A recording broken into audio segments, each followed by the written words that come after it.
Friends, welcome to my YouTube channel, Manoj Networker. So today I'll talk about who is a network engineer, what is the life of a network engineer, so how you want to be a network engineer. So will freshers can be applied to the job or not? So let's see one by one. Okay, so a disclaimer. So all views provided here are on my own real-time knowledge. So and not copied from anywhere. So basically, let's see how the life of a network engineer will be. So basically, who is a network engineer? So you might have heard the name network engineer, network engineer. So who actually is a network engineer? So a person who is helping the business to run smoothly and ensuring the uptime of all applications is called as a network engineer. So without a network engineer, a base infrastructure of the company will not exist. So like let's say you are working for ABC company and they have their own in-house developed applications. So they want to use that applications. So to do that they need the basic infrastructure. So they need the switches, they need the routers, they need the firewalls, and they need the connectivity. On top of that only the applications will exist. Okay, so a person who is helping the business to run smoothly, so we are the ones who is helping the business and the clients to run their businesses smoothly, and we are ensuring the uptime of all the applications in the world. So that person is called as an network engineer, and we'll see how the life of a network engineer will be. So before moving that, so is there any specific education stream for network engineer? No, there is nothing like that. There is a special education for network engineer. So persons who have completed their BE, BTech or any degree background like MCA, BCA, any degree background with at least having one valid degree in hand, so they all can apply for network engineers. So additionally, if you have any networking certifications like CCNA, CCNP, CCSA, CompTIA, CCSP, etc., so all those will be preferred, but it's not mandatory to have one. But if you have it, that will be better. If not also, it's okay. Okay, so if you have completed CCNA, that doesn't mean you will get the job. End of the day, we'll see how much knowledge you are capable of. Even though you have certification or not, it's additional. Okay, if you have it, it's additional. And who can be a network engineer? So as I said, anyone can be a network engineer with these qualities. So first thing is curiosity. You should be very curious to see what is a network, what's going on. You need to think out of box. Okay, you should ask yourself more questions. Okay, why this is happening like this, why it can't be happening like that. Okay, always a network engineer should question himself as why and what. Okay, why it is happening, why it is not happening like that, what it is happening, what's going on in my network. That kind of curiosity should come. Of course it will work with work experience only. And secondly, communication skills. So communication skills is a basic parameter. So it's needed not only for network team. So any team, they need the basic application skills, because we need to communicate to clients, we need to communicate to business in mails, or sometimes we need to go for troubleshooting calls. So there your communication skills will play a important role. And analytical thinking, so here you need to think about step by step approach. So you need to break down the complex problems into single problem, and you need to think out of box here. So here your thinking makes different from all the network engineers. So anyone who can be a network engineer, so they should have curiosity, they should have communication skills, and they should have separate analytical thinking power. So if you have these characteristics, you can also be a successful network engineer, not just the network engineer. So freshers are eligible to apply for the jobs in network field. Yes, of course, freshers can apply for the networking jobs. And I have already posted one video for freshers how to apply for the jobs in Naukri portal. So if you have missed that video, I'll add the I button here, the card. So please go and watch that. So that will be useful so that you can apply for the jobs in Naukri. So how to become a network engineer? So as I said, you should have these three qualities. Plus, if you wanted to pursue the career, so in India the average salary of network engineers is getting around 6 to 8 lakhs per annum. So once you enter into the networking field, there are endless opportunities.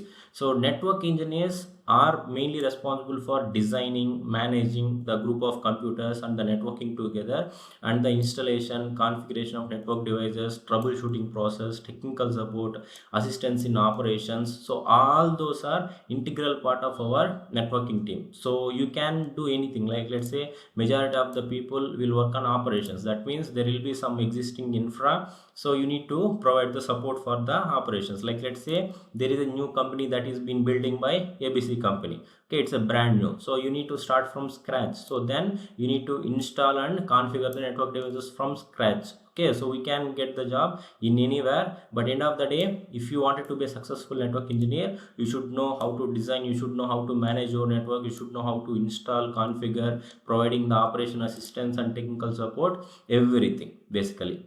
So behind every successful click, download and video stream, there is a network engineer that is making it happen in the real time. So without any network engineer, so the live web streams will not happen, like the live video streams will not happen. So basically nothing will happen if there is network down. So you might have heard the tickets, right? Like let's say network is down, so that's why we are unable to access applications. Okay, so because if the network is not working, so basically you will not be able to do anything. So now let's see a typical day of network engineer. So how a network engineer in real time will do, what kind of things, what kind of work they will do. So basically, as I said, you should have troubleshooting and power solving capability. You should have good communication skills. So ability to learn new technical things quickly. So this is far most important. So you should be ready to take the new challenges. At the same time, you need to keep on learn yourself for the new technical capabilities, and of course analytical thinking should be there. So I have divided the network team work into three categories. So basically if you work for any company, so you will be put in any of these places.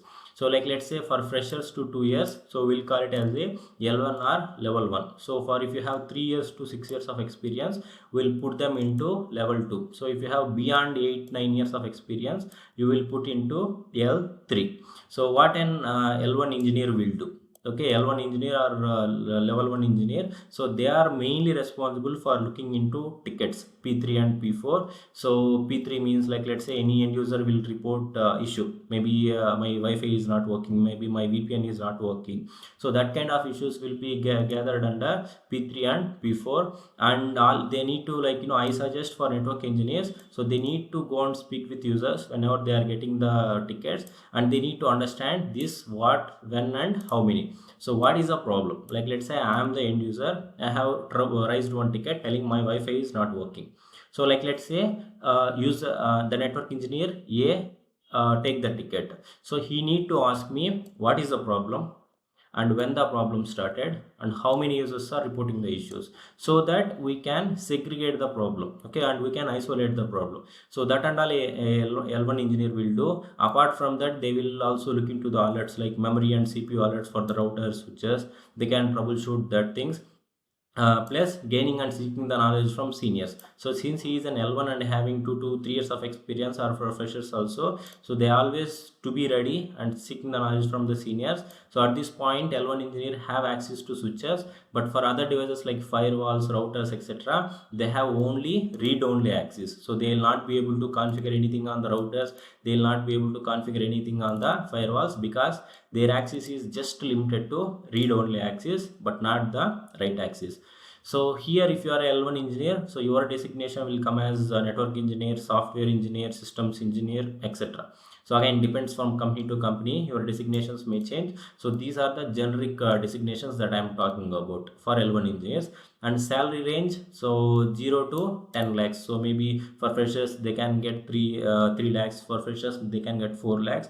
And if you have 1 year of experience, and if you jump on to some other company, it may go to 8-9 also, depends on how much skills you have. Okay, so that is how a L1 engineer will do. So how L1 engineer will convert to L2 engineer means two options. Either you can switch the company. So like let's say I am working for ABC company as a L1 engineer, so I have gained 3 years of experience. Then what I can do, I can look over to the other job, I can move to some other XYZ company, and then my designation will change to L2.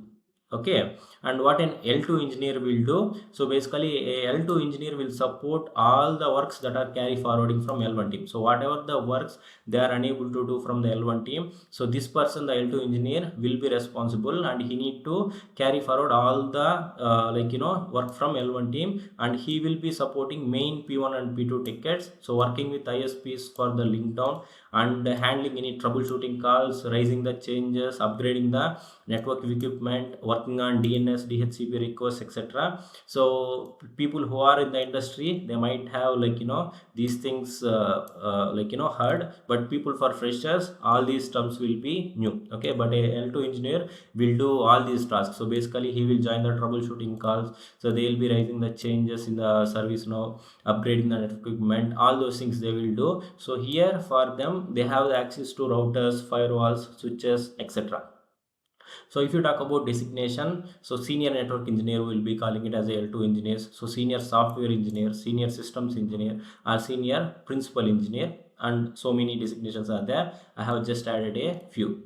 And salary range, you can expect 10 to 20 lakhs, but the key is your knowledge only. Salary you will get depends on how much knowledge you are capable of, how much work you are able to do.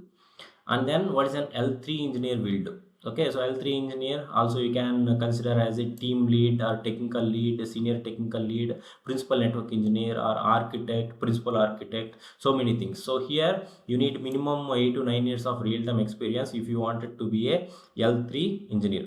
So basically a L3 engineer will mainly coordinate with the business and its clients. So he is the point of contact for your company and the clients, whoever the client you are working for, and he will troubleshoot the majority of the P1 tickets. Like let's say if the VPN is completely down, no users are able to connect to VPN, so then the ticket will be a P1 ticket. Then immediately for P1 ticket we need to solve within 2 hours. So that time the L3 engineer will step on and he will see what action can be done on those tickets, and coordinating with L1 and L2 team members, I mean whatever the work they are unable to do, so this L3 engineer is responsible because he is a team leader, technical lead, supporting the new implementations. As I said, like let's say whatever the existing infra, if you are supporting, that is called as an operations task. But like let's say whatever the new implementations, so then all the work will come to level 3, because you need to design and implement the topologies. So all those works will be level 3 engineer will do. So here for level 3 engineer, they have the complete access, they have the super admin access to routers, firewalls, switches, access points, Cisco IS, data centers, basically any network infra. So they have all the access as a level 3 engineer. So basically salary range here, it can go beyond 20 lakhs. Again, knowledge is the key, so depends on how much knowledge the person is having, accordingly the pay will be there. So basically network engineer skills, so basically you should have networking fundamentals and then routing and switching, so also called as CCNA. So you need to go for a CCNA course, so there you will get all the routing and switching. And then network security, so here all the firewalls, VPN, the technology will be talking. And then network design, so how to design the new company, how to design the new branch office to my organization, so all those things will be here. And then wireless networking, so there will be a separate track for wireless. So if you are interested in wireless, so you can get that thing, and you can be a wireless network engineer also. Okay, so that is also possible. So basically monitoring and troubleshooting, so that will be there for any category, even if you are L1, L2, L3, so this will be their monitoring and troubleshooting. And cloud networking, so nowadays all the companies are moving to cloud also, so you can be a cloud network engineer. So I have even done one video on the differences between cloud and on-prem, so please go and watch. Basically scripting and automation you can do, so many of you can be a network Python engineer also. So Python also nowadays we are using to do the scripting and all, so that also can be done. And end of the day continuous learning should be there. So be it L1, L2, L3, doesn't matter, wherever you are, continuous learning will be there. And then can you describe a typical day of your job? So okay, so a typical network engineer day consists of monitoring. So the day will start with monitoring, so he need to monitor the alerts in SolarWinds Site 24/7 info blocks, and maintaining the current maintaining our current network, taking on new cases from our clients and resolving any issues that are coming through tickets. I mean, whatever the task that he has, additionally daily tickets will be coming from end users. So ticketing tools are ServiceNow and Cherwell, so he need to look onto the tickets. So even though the structure of the day is similar, every case is different and needs specific troubleshooting. So always network engineer work will be dynamic. So we can't say, like, let's say today for VPN issue, one of the solution you have provided that worked for one user. Tomorrow the same issue may reoccur, but the same solution may not be sufficient to solve that problem. Okay, so always our work will be dynamic. So network engineers should be we can't be able to predict the issues, so the team should be ready to handle any new tasks or issues. So in addition to our day-to-day tasks, so as I said, we also invest a lot of time in learning new technologies. So there will be always ongoing developments in the network space. So continuous learning is very critical if you want to keep up. So moving further, so working hours of a network engineer, yes, without network, the applications and the infrastructure will not exist. So the network engineer should be available on all the time. So it will be 24/7, 365 days. So even if it is a Saturday, Sunday, weekend, weekday, public holiday, any day you need to be available 24/7, 365 support. So basic tools that a network engineer will use means ticketing tools. So ServiceNow we can use, Cherwell we can use, Site 24/7 we will use. Monitoring tools, OP5 we will use, Site 24/7, Infoblox, etc. Again, I just named a few. There are so many in the real time. So day-to-day operation tools means we will be using Cisco ISE to manage all the authentications. VPNs we will use, routers we will use, switches, firewalls, SD-WANs, access points. There are so many in the list. But if you wanted to be a complete network engineer, you should have experience on all these terminologies. Okay, and finally about me. So my name is Manoj Kumar, and I have 9 years of real-time experience, and I have worked in Capgemini, TCS and L&T, and presently I am working for an US based firm in Bangalore. So this is me. So I am a passionate cloud network engineer by profession and a trainer and mentor personally. So my aim is to, like, provide the knowledge to freshers, or like, the BPO or non-IT streams. They can move into IT teams also, but they need to, like, move within 2 to 3 years. So all those things, like, I'm interested, and I'll be sharing the information to everyone. And I am certified in CCNA, ITL. This is a process oriented, and for CCSA certifications. So that's all for this video. I think it will be helpful. So if you like the content, please give a like, share and subscribe. Thank you.